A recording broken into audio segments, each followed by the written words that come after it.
Good afternoon, Bruce. Hey, Michael, how you doing? I'm very good, thank you. Thank you for doing this interview. I'm very excited. Well, you're in the UK right now, am I right? That's right. Yeah, 5 hours ahead, and Okay. Yeah. yeah, You're always speaking, ahead of me. you're always ahead. That's why I wanted to get some background knowledge. All right. Now I see you're wearing a Sens hat there, I and do. for anyone who isn't watching, Bruce brought the Sens back to Ottawa, and you were the founder of the Sens in '92, was it? That's right. That's right. Fantastic. And you are now a business coach and real estate. Yeah, yeah. So my dad told me before he passed away, Michael, that people should never retire. You can change what you do, but just to sit in front of the television all day is probably not a good thing. And I'm a terrible golfer. So I'm not going to go out and play golf every day. That would be like having a job. And so I wasn't sure what I was going to do. And after I left the University of Ottawa, I've had quite a career. I mean, I've been a professor, I've been a hockey guy, I've been a real estate developer, I've been a business person. I have some education as well. And I actually got myself a life coach, and she was the one who said, Bruce, I think you'd make a good real estate investment and business coach. And I said, oh, I kind of like that idea. And so 11 years ago, I hung up my shingle as a real estate investment and business coach, not knowing if anybody would want any coaching from me. But it turned out they did. And I put about 2,600 people through the practice, not all one on one, sometimes one on two. I think the largest group I coach is 70 people, but been quite a few people, and I've super enjoyed it. It's so much fun, Michael, it should be illegal. Well, I think that's the thing. If you're having fun, then you know that your clients are probably also having fun as well.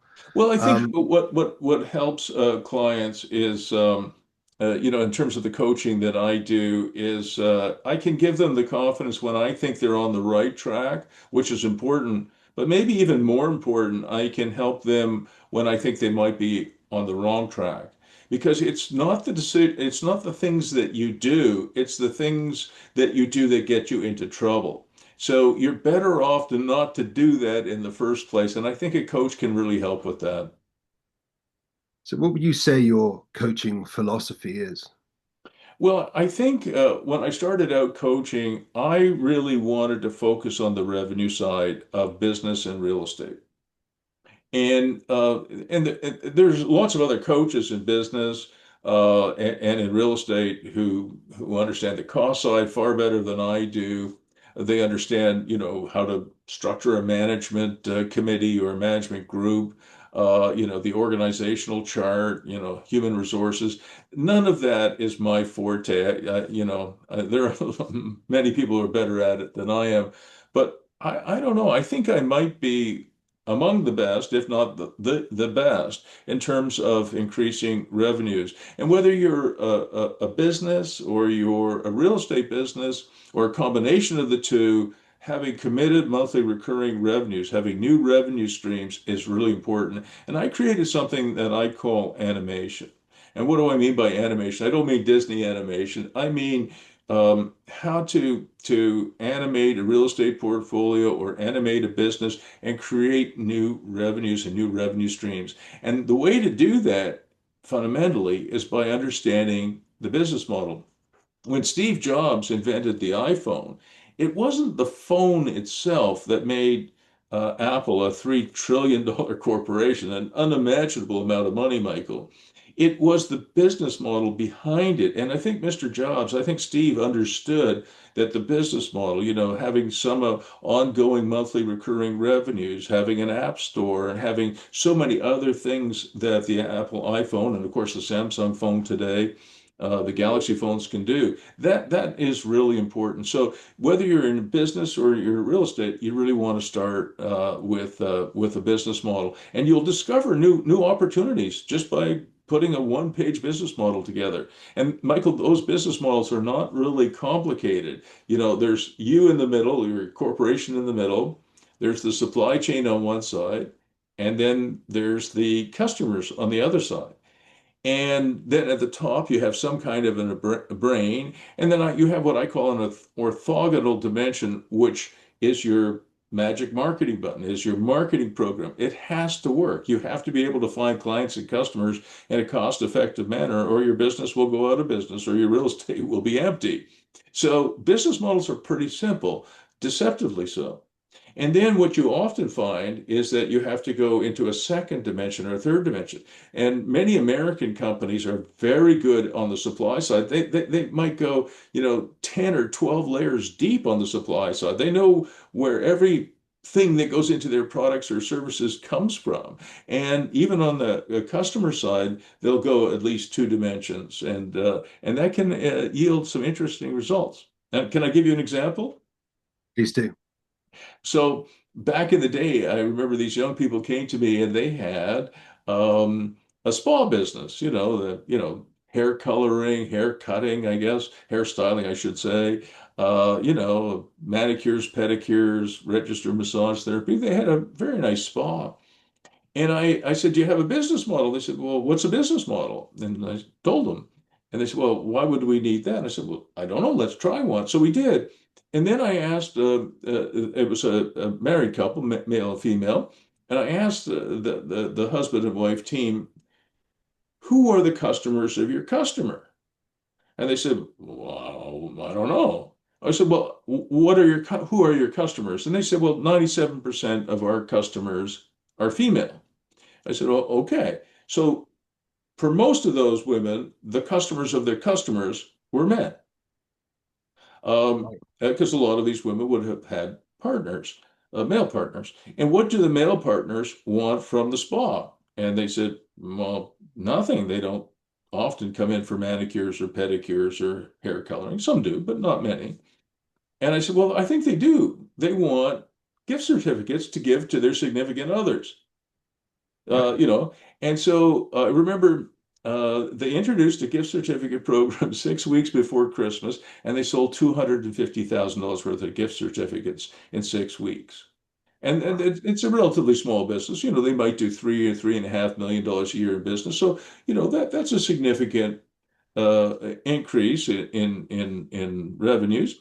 And interestingly enough, about 20% of those gift certificates are never redeemed. So basically, every year, $50,000 of free money goes to their bottom line.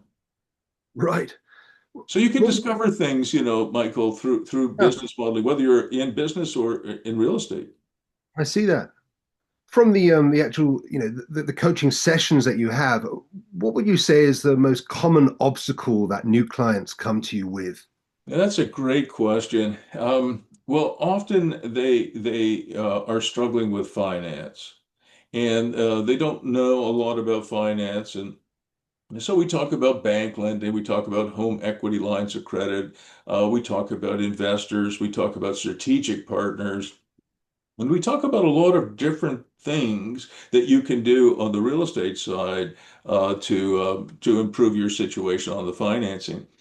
And in business too, we often look at what you could call bootstrap capital or sometimes called self-capitalization. And to give you an example of that, I coached a young woman who had a beautiful line of organic sports clothing.